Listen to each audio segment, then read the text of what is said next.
Good evening, everybody. I'm Jennifer McCreath. Today is Wednesday, October 12th, 2022. Today I'm going to give you a review of the October 7th, 2022 Red Rock Wrestling in Stratford Town Hall, Prince Edward Island. This was billed as Kowboy Mike Hughes' last ride as the longtime founder, promoter, wrestler, sports entertainer, and champion of Red Rock Wrestling, Mr. Kowboy Mike Hughes, formerly known as Hangman Hughes. He's going to be calling it a quits in the ring after 23 years in a career that brought him all over the world, not just on the indie scene, but as high as the WWE. So I traveled all the way from Newfoundland to visit PEI to see the show. Mike, of course, spent a lot of time wrestling in Newfoundland. He even ran a promotion for several years recently. Legend City Wrestling, which went under shortly after Mike left the organization because the principal owner was a real asshole. We won't get into that. Anyway, this was Red Rock's first show in 3 years due to the COVID-19 pandemic, and the PEI fans were really excited to get out there. Probably close to 1,000 people jammed into this gymnasium at Town Hall. There were, I can't tell you how many rows of seats, but there were quite a few. There was standing room at the edge, and then there was even a balcony upper deck that had a bench seating as well as some more standing room. So the show got underway with I guess we'll call them cruiserweights. Narcissist Saint, who had a bit of a Jamaican Rastafarian look with the long hair. I refer to him as Dustin Brown. If you Google Dustin Brown tennis player, you'll see a guy that looks almost identical to Narcissist Saint. And the opponent, his name was Hubley. He came out with what you would call a classic late 80s, early 90s mullet haircut with kind of leopard skin tights. He was the bad guy, and the crowd was just noisy through this whole match. Really, really excited to be there. The match had a good build, good storyline, kind of a feeling out process with some side headlocks, and then the pace picked up. We got some offense, some high-flying moves, some wrestling, some brawling. The match went back and forth for probably at least 10 minutes. And who won that match? I can't even remember who won. Not that it matters, but it was a great match, a great opener, really fun. And we would see these guys later on in the show, ironically enough.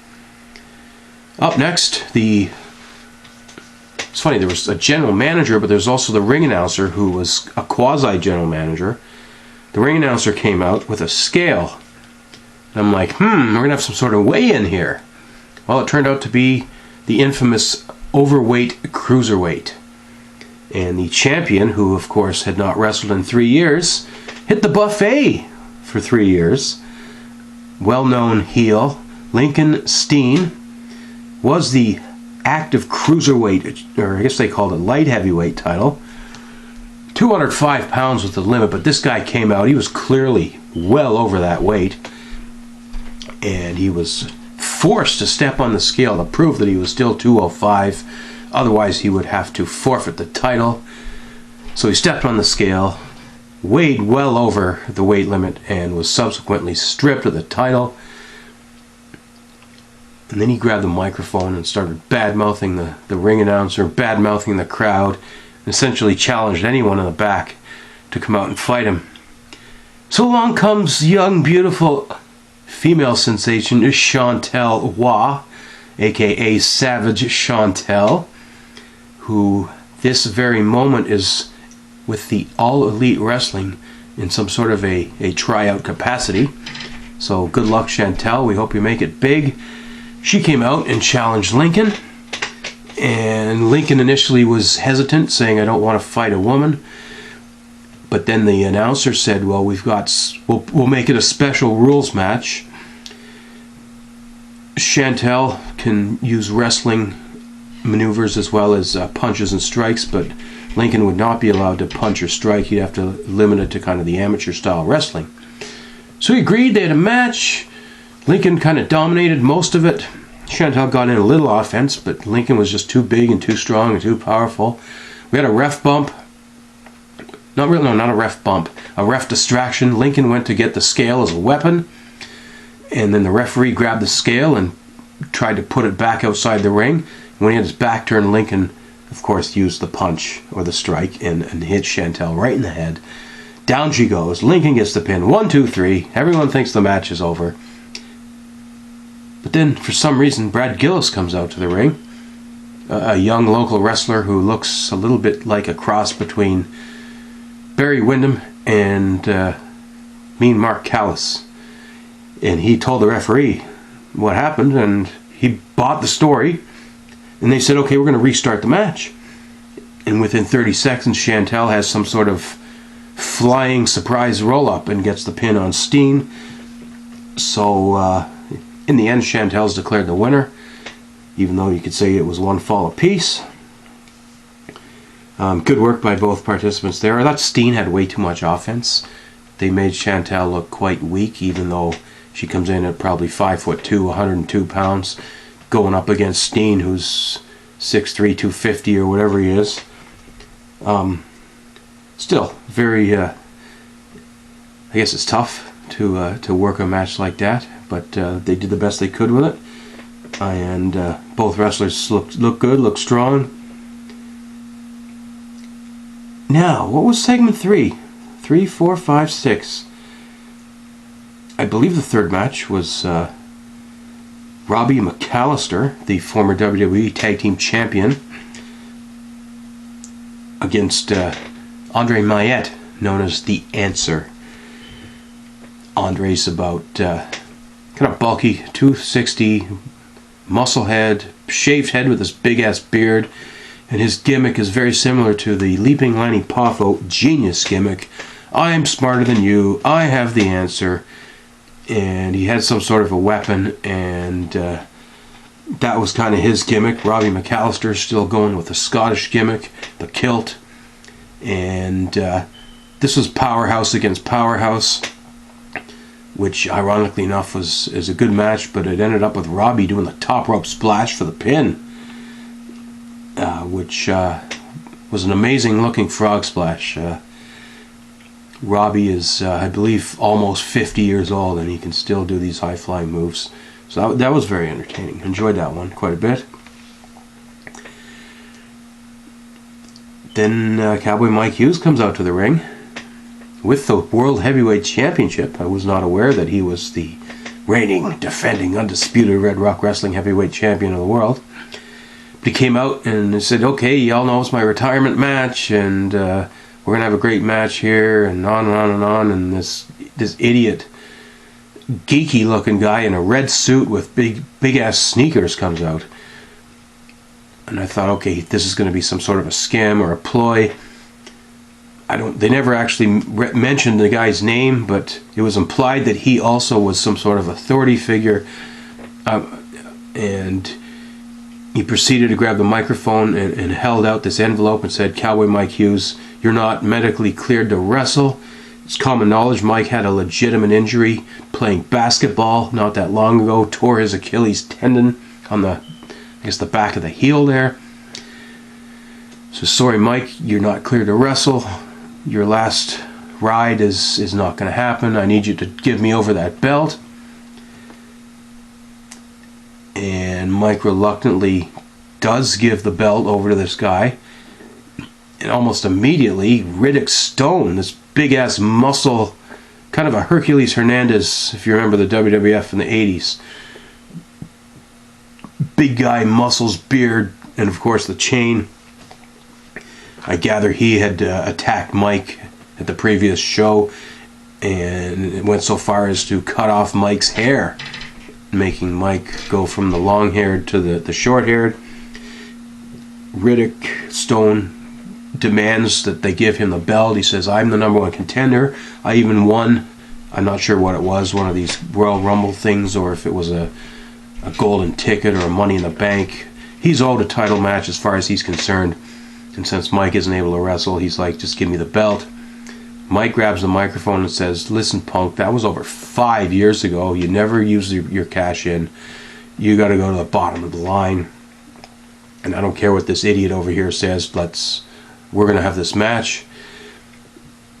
And the argument continues, and eventually Mike says, you know what, I may not be clear to wrestle, but I can stay around and we can at least have a fight.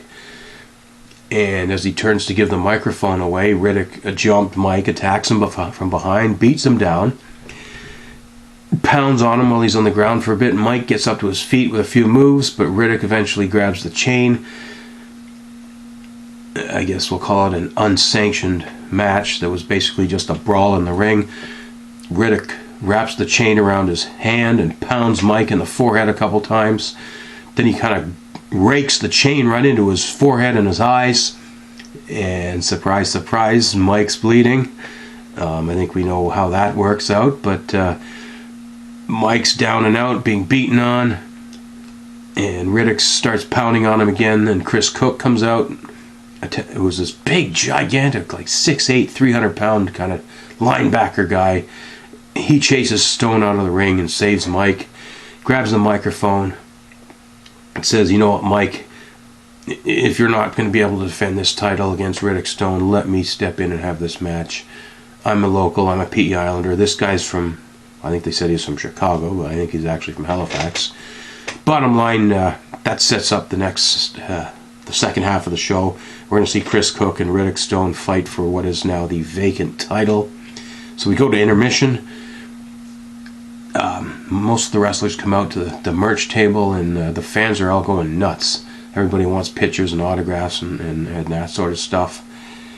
I had a chance to meet Chantel and take a picture and have a little chat with her, so that was quite interesting. I chatted with Robbie McAllister, who recognized me from 6 weeks ago at a show here in Newfoundland. Of course, I was in PEI with my friend Kim, who was also at that show, and he recognized both of us. It had kind of been made known that many people were traveling from afar to see Mike's final hurrah, shall we say. Newfoundland among, perhaps the furthest. I know there's people from other provinces and closer by. Someone from Japan tried to make the show, but they couldn't because of airplane troubles, so I don't think they made it. That's got to really suck. But yeah, moving on after the intermission,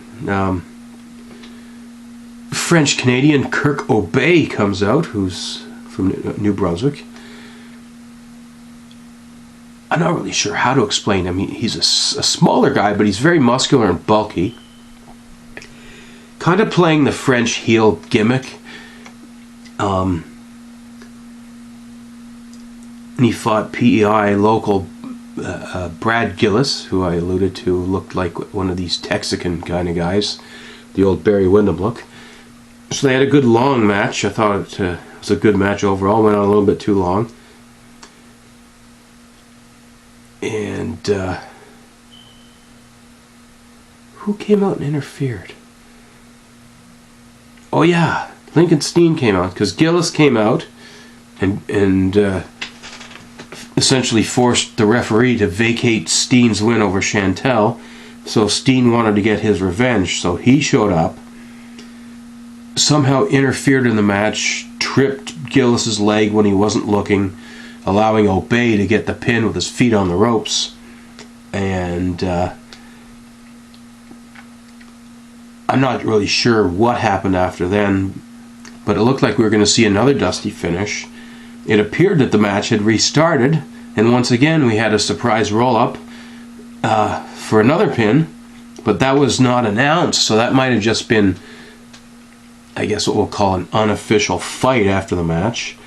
It looked kind of peculiar to have the same finish in 2 matches, so I thought that was a little strange.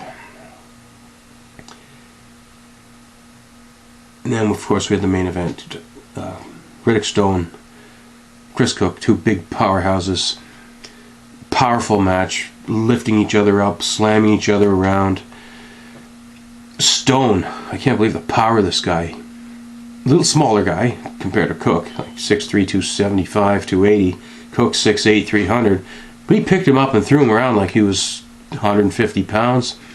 Picked him up in a fireman's carry outside the ring, and literally, while he had him up like this, rammed his head into the post a couple times, like vicious looking moves. Very big, scary, credible wrestlers. There was a couple of other bumps outside the ring that actually, I was front row with Kim, and they pushed the barricade right into our lap. I was worried because, of course, I have a bad knee, but luckily nobody was hurt. So they're going back and forth, power move after power move, and of course, as I figured, there would be a ref bump. Referee takes a shoulder block, accidentally, supposedly. Chris Cook moved out of the way when Stone was charging in, so the ref got hit. He falls down like he's been shot, lands outside of the ring, flat on his back, unconscious, not moving. So, of course, you know what happens when the referee's unconscious. Anything can happen, anything goes. The chain's in the middle of the ring. Riddick Stone grabs the chain, but just before he can attack Chris Cook with it, Narcissus Saint comes out for some reason, starts pounding on Riddick Stone. A couple of punches that had very little effect. But then Hubley comes into the ring, Lincoln Steen comes into the ring. One by one, all these different wrestlers come out, and it basically turns into a Pier 6 brawl. The heels and the baby faces are all pairing off, while Riddick Stone and Lincoln Steen, I believe, were double teaming Cook. Finally, Kowboy Mike, beaten and bloodied, had since been bandaged up, so he comes running to the ring. The music plays. He's got the headband wrapper kind of all around the head because he was bleeding, and he had what I thought was a lead pipe, but I believe it was a baseball bat. And he comes into the ring, starts pounding on all the bad guys one at a time, knocks them down, knocks them out, chases them out of the ring, and eventually it's just Mike and Riddick Stone. It looks like they're going to have a tug of war with a chain, but then Mike uses the baseball bat and swats the chain away. And then the weapons leave, and it's into a fist fight again. Mike goes for a couple of big clotheslines and allows Chris Cook to kind of regain his composure. Then Chris Cook grabs Riddick Stone and gives him the Booker T finish, the bookend. And lo and behold, a second referee comes out and counts 1, 2, 3. And Chris Cook is declared the new champion. The heels and baby faces who had brawled and were lying out on the floor, the heels pretty much snuck out of the way and left, but the faces stuck around and climbed into the ring. It was kind of a championship celebration. Everybody raised Chris Cook's hand and all that sort of stuff. Chris gave an emotional speech. I've been wrestling for 13 years. This is my first world title, and I've got my kids in the audience type of thing. Cowboy Mike Hughes, this is your night, your retirement night. You've been one of my best friends and mentor. You taught me so much. I'm going to carry this torch high for you. And Chris left Mike in the ring to say his farewells and thank yous and goodbyes. And that was the show. So a little disappointing we didn't actually get an official match out of Mike, but we knew he was working hard and doing rehab. We knew there was a chance he wouldn't actually be able to wrestle, so I thought they used him well. 2 long segments that involved mostly talking and other people fighting. Mike's physicality was limited to something that he could do safely, but still come away looking like he had an equal, strong performance. And I gotta give them all credit.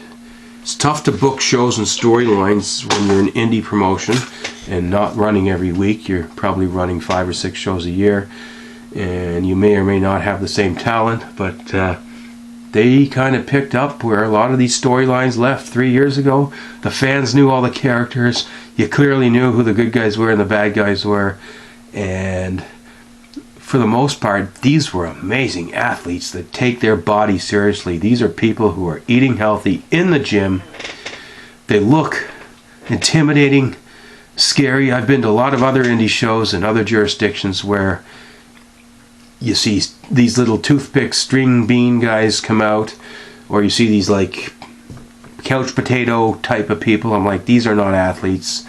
And it just goes to show you that when you have a reputation of the Red Rock brand name, and your Kowboy Mike Hughes, who has done so many good things, has a lot of good friends in the industry.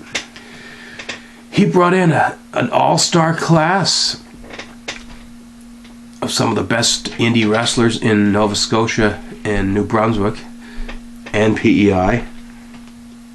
And Robbie McAllister, I guess, was at a draw, being a former WWE champion, but he's currently living in, I believe, Nova Scotia as well. But I came out of there feeling like I'd seen a world-class indie wrestling show. It was 3 hours long because the two talking segments went on quite a bit, but that's okay.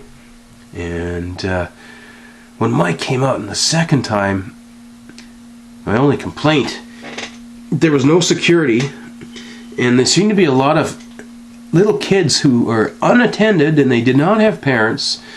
And 2 or 3 of these kids came running right up behind myself and my friend Kim and started yelling their friggin' head off. Ah! I get it, you're excited to see Mike Hughes coming into the ring and taking part in a brawl, but you don't need to run up behind the front row and yell as loud as you can.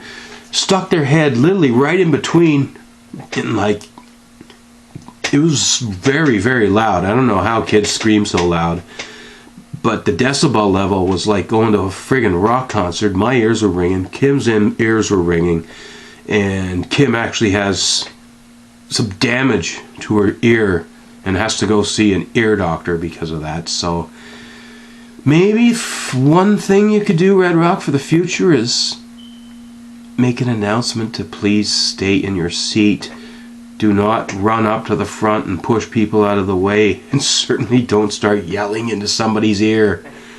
Otherwise, though, great show. The fans were loving it. A lot of the fans were in it. They're fans dressed up with some nice looking costumes. There was a Hogan and a Flair and a few other funny looking things. That is a great atmosphere for wrestling. Yeah, I really have no complaints. Love to have seen Kowboy in an actual match. It didn't happen, so I guess we'll give the show a 9 out of 10. But love seeing it. Would definitely recommend. Even without Mike in the ring, he's going to stick around and be part of the organization. Maybe mentor some of the younger people. And of course, Mike's a good booker. He's got a great brain for the business. So, Red Rock Wrestling. I'm trying to get Mike to take Red Rock on the road, because I think that he's got a phenomenal product that would that could sell. I mean, there's another indie wrestler named Danny Warren who runs a promotion out of Winnipeg, Manitoba, but he's taken that show on the road. He's done all of Manitoba, all of Saskatchewan, all of Alberta. He's also done shows as far away as British Columbia and even Ontario. So, come on, Mike, let's bring Red Rock on the road. I know you said you brought it to Amherst, Nova Scotia, but I'd like to see Red Rock come on out here to Newfoundland. And no disrespect to our locals. I know they work hard. I appreciate them all, but it really is the minor leagues. Hate to say it, but it's true. So, I don't know what your future plans are, Mike, whatever they are. I just hope you heal up from the injuries. I can relate to being old and injured, but it's got to be even tougher when you're big and injured. The harder they fall, what's that phrase? The bigger they are, the harder they fall.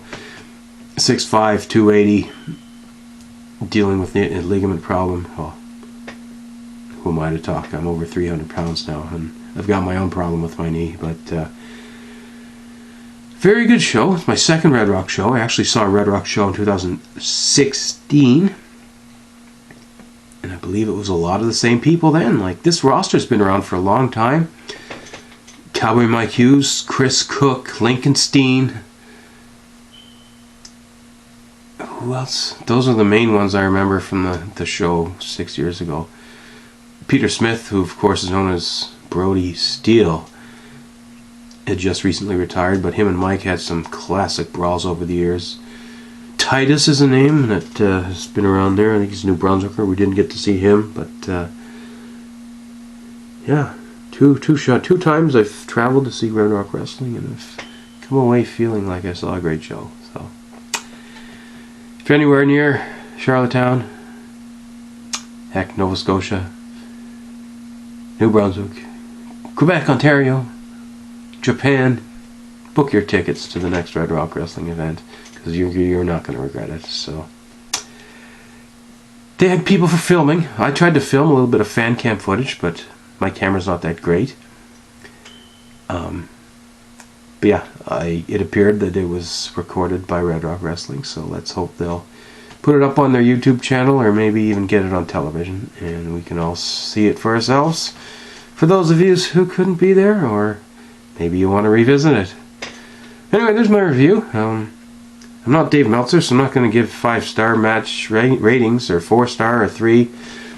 But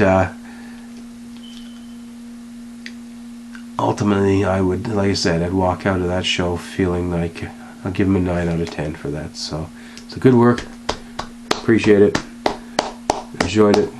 And good luck to the future Kowboy Mike Hughes, and may Red Rock Wrestling continue to do well with a Chris Cook-led heavyweight division. Hope you enjoyed my review. We'll talk to everybody later. Bye-bye.